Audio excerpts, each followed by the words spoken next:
Hello student, I am home science mentor by Savita Soni. अगर आपको मेरी वीडियो पसंद आए तो लाइक, सब्सक्राइब एंड शेयर ज़रूर कीजिए। आज का हमारा टॉपिक है आमाशय स्टोमच। पहले पार्ट में हमने 5 पॉइंट पढ़े थे। अब दूसरे पार्ट में हम 6 पॉइंट से स्टार्ट कर रहे हैं, जिसे इंग्लिश में स्टोमच और हिंदी में आमाशय कहते हैं। इसका आकार जे आकार का अंग, जे शेप्ड ऑर्गन। दूसरा पॉइंट है हमारा लेंथ। इसकी लेंथ कितनी होती है आमाशय की? यह 25 से 30 सेंटीमीटर लंबा एवं चौड़ा होता है।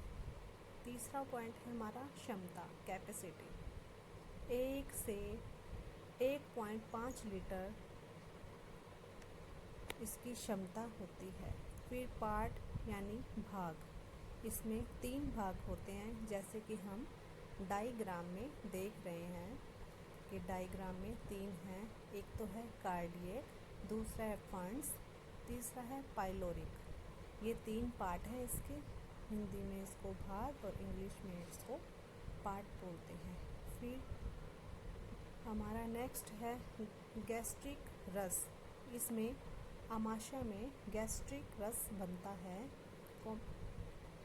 Component English hydrochloric acid, short form में इसको HCl के नाम से जानते हैं। जैसे हाइड्रोक्लोरिक जीवाणु नष्ट करता है, वह निष्क्रिय सक्रिय करता है।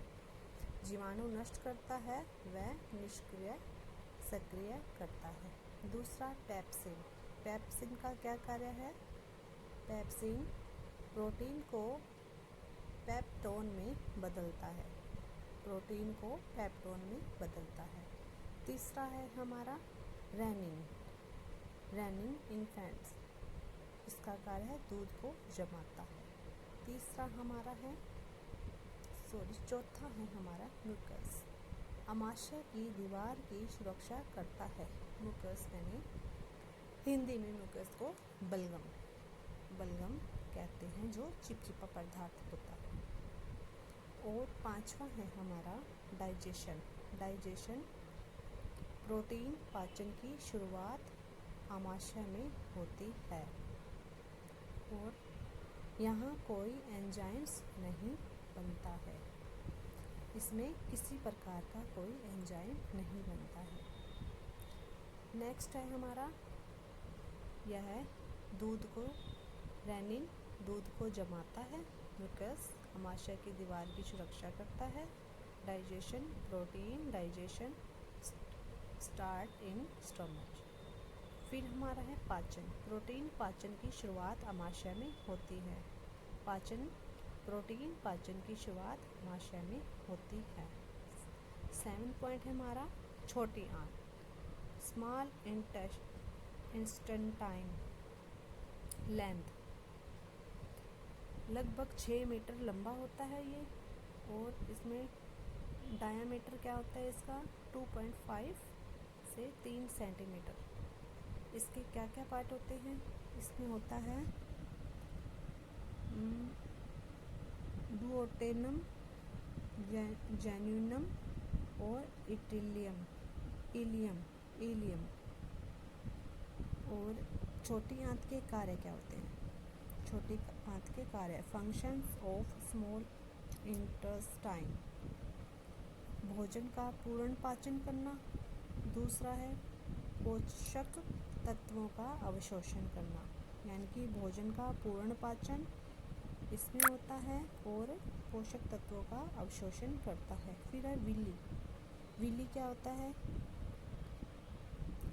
विली आंत में उपस्थित उंगली जैसी संरचनाएं होती है। विलाई आंत में उपस्थित उंगली जैसी संरचनाएं होती है। फिर फंक्शन अवशोषण के लिए सतह क्षेत्र को बढ़ाना। जैसे ही कुछ खाते हैं तो हमारी विली में जो भोजन होता है वह भोजन जाते ही अवशोषण के लिए सतह को क्षेत्र बढ़ा देती है। भोजन अंदर पेट में जाते ही वह अपना क्षेत्र बढ़ा देती है। और फिर है हमारा छोटी आंत में अधिकतम अवशोषण होता है। छोटी आंत में अधिकतम अवशोषण होता है। सर्वाधिक अवशोषण छोटी आंत में होता है। इसका क्या मतलब होता है? Maximum absorption occurs in small intestine. सर्वाधिक अवशोषण छोटी आंत में होता है। आपको जो भी क्वेरी हो तो मुझे प्लीज़ मैसेज करके बताइए, कमेंट करके बताइए। नेक्स्ट है हमारा 8 पॉइंट, लार्ज इंटेस्टाइन, बड़ी आंत। लेंथ, इसकी लंबाई अबाउट 1.5 मीटर्स, लगभग 1 से 5 मीटर। पार्ट, इसके भाग क्या है? सिकम, दूसरा कोलन, तीसरा मलाशय। जैसे कि हम डायग्राम में देख रहे हैं, बड़ी आंत का चित्र है ये डायग्राम।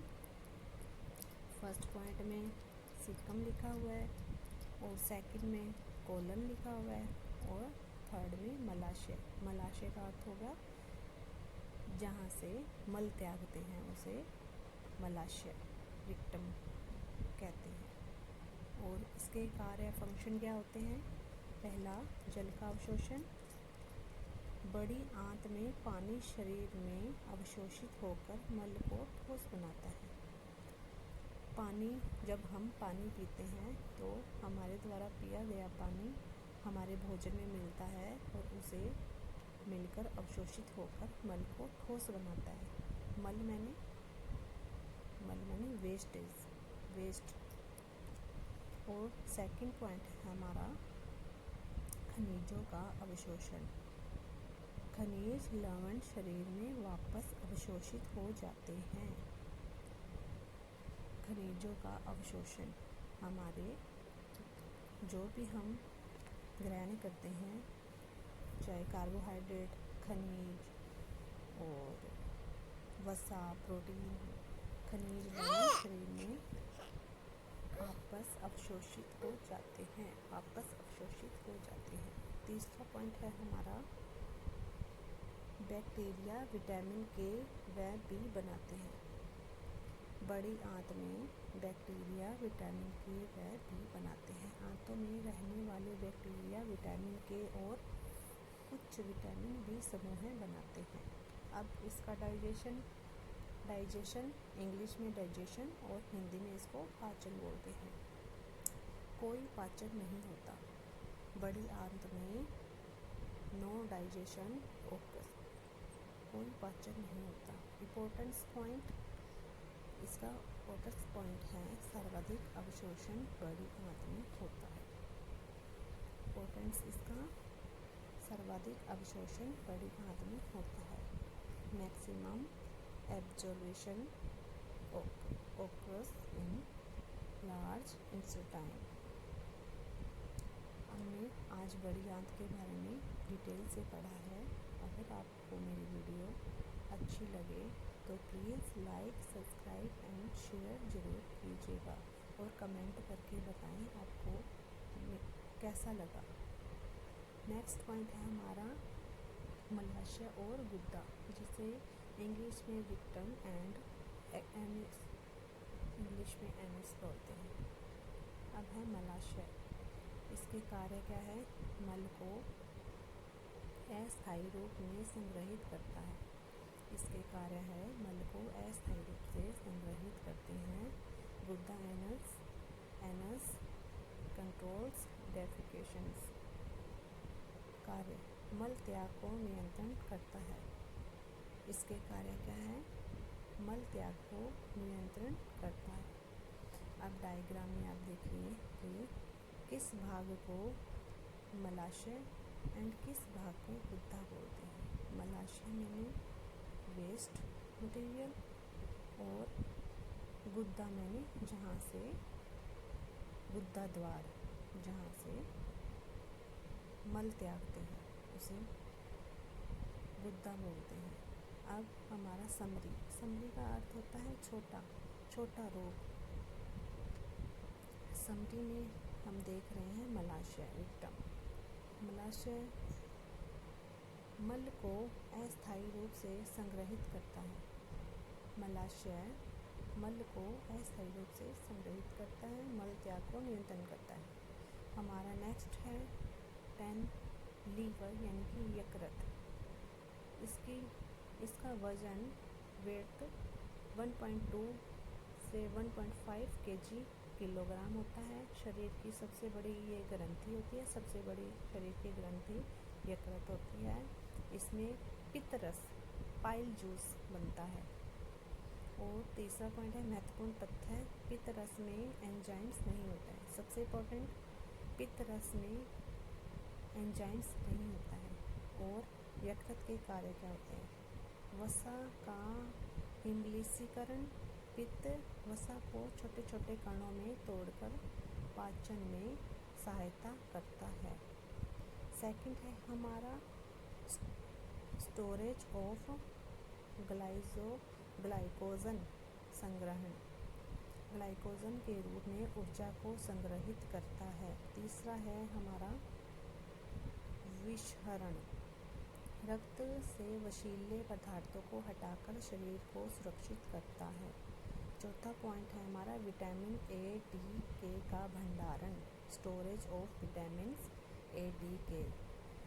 विटामिन ए डी और के को संग्रहित करता है और आवश्यकता पर उपलब्ध कराता है।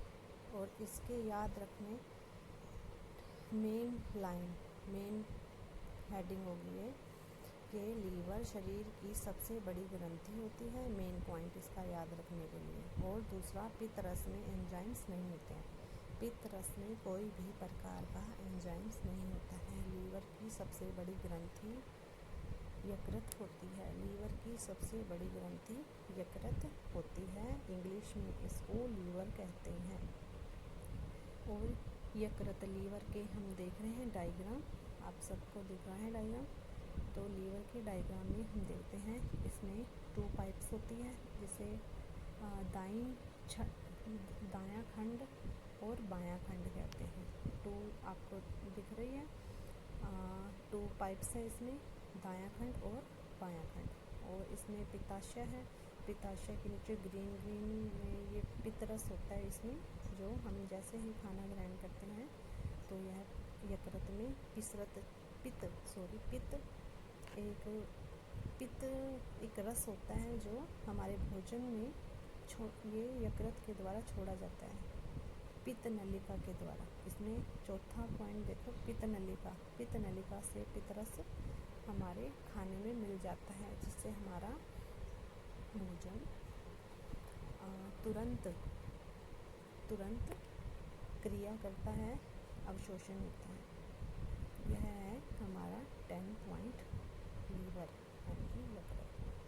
अगर आपको मेरी वीडियो अच्छी लगे तो लाइक, सब्सक्राइब एंड शेयर ज़रूर कीजिए। आपको जो भी टॉपिक आपको मुझसे पढ़ना हो तो प्लीज़ कमेंट करके बताइए कि आपको मेरे द्वारा कौन सा टॉपिक और पढ़ना चाहते हैं। Please like and subscribe, share ज़रूर कीजिए। Thank you so much.